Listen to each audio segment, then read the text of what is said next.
Hey everyone, it's Robert from On My Turntable, helping me a great day today. It is Saturday. It's also a coffee kind of day. It's getting down there. I'm going to have to refill it. I want to celebrate my 5th year anniversary on YouTube and also feature my favorite band, or re-feature, I guess, and I'll explain that in a moment. My favorite band, Deep Purple. So 5 years ago, my first ever video on YouTube featured Deep Purple, my favorite band. I started my channel after talking with a bunch of people. They encouraged me to start. They knew I collected vinyl and CDs. They knew I loved music. I watched Larry Graves, a Canadian Studmuffin, do his stuff. And I said, if he can do it, I can do it too. And I love you, Larry. Don't worry. This is not a dig. But if he can do it, I can do it too. So after talking with my friends and really coming together mentally, I said, okay, let's start it. I had no idea what I was doing. I didn't know anything about the vinyl community. The video was terrible. The sound was off like an old Japanese horror movie. The camera looked terrible. The lighting was terrible. But I got through it, and I left it on there. Still on there today, as all my videos are. Almost 1,800 videos, believe it or not, over 5 years, 1,800 videos. That's a ton of videos. Now it's just like getting up and having a cup of coffee. I don't even think about it. So for my 5th year anniversary on YouTube, I thought I'd redo my YouTube video on Deep Purple. It's going to be a condensed version, as there's a ton of talk about on this band. It should actually be a podcast. Should be a couple of hour show easily, because so many lineup changes, so many albums, 56 years worth of career from this band. Infightings, the whole bit. Should be a 2-hour show, but I'm going to try and condense it down to as small as possible and as short as possible. So less talking, more showing. Let's get going, and I hope you enjoy. So Deep Purple, formed in 1968 in London, one of the pioneers of heavy metal and hard rock. Just like Led Zeppelin and Black Sabbath at the time. The band has sold 100 million albums worldwide over those 56 years. That's remarkable. A ton of lineup changes again over those years. Sometimes too many to mention, but each lineup change is classified as a mark. So Mark 1, Mark 2, Mark 3, and so on and so forth.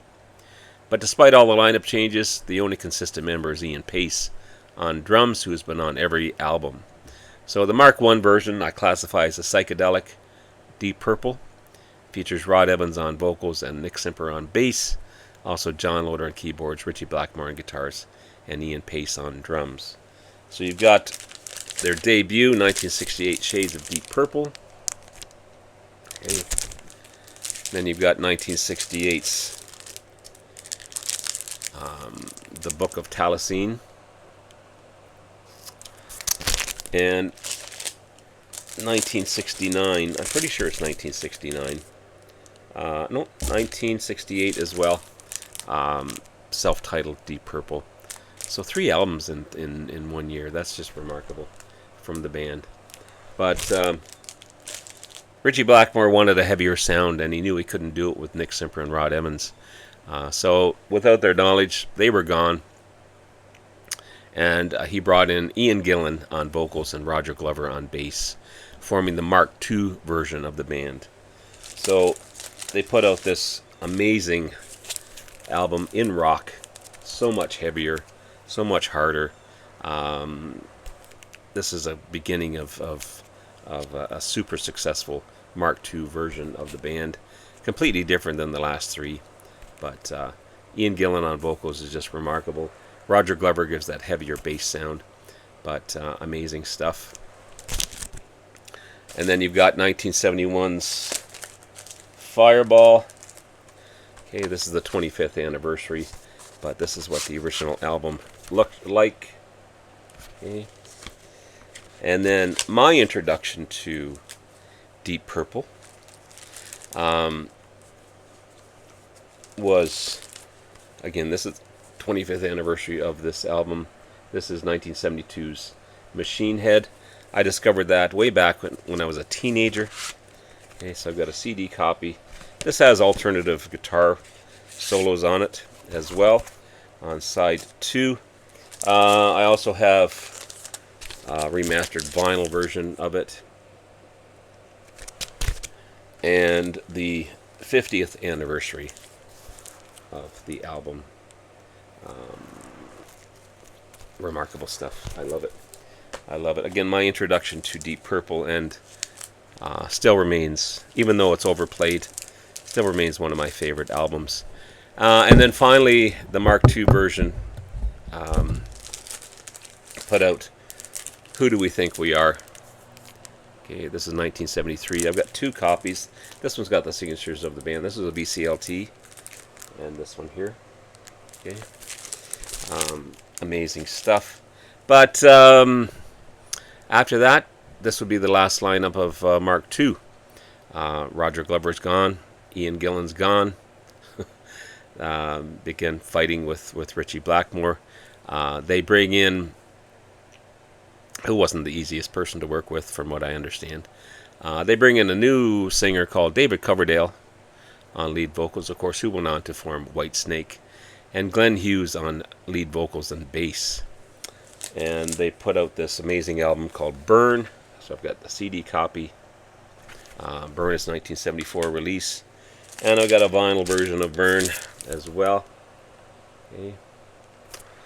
And 1974's Stormbringer. Okay. Amazing album again. But that would be it for Ritchie Blackmore. He's gone. Then comes into the Mark IV lineup, replaced with an excellent but troubled Tommy Bolin on guitars. Troubled because of drugs. And they put out one album with him, an underrated album called Come Taste the Band. Okay.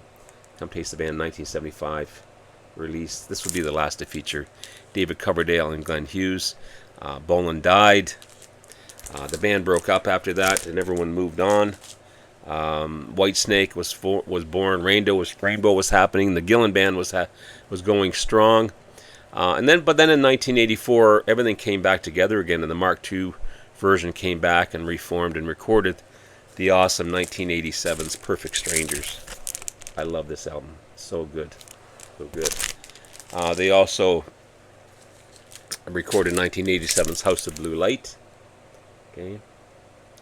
After that, I lost track of the marks after that. Ian Gillan was fired. They brought in Jolene Turner on vocals to sing on where is it here? Do I have it? Is this?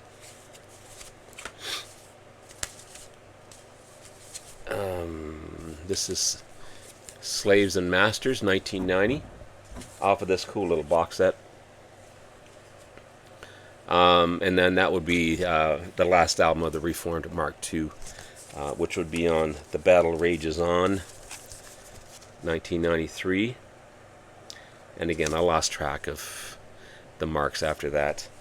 Perpendicular, 1996's, was the first to feature Steve Morse on guitar, as Ritchie Blackmore left again.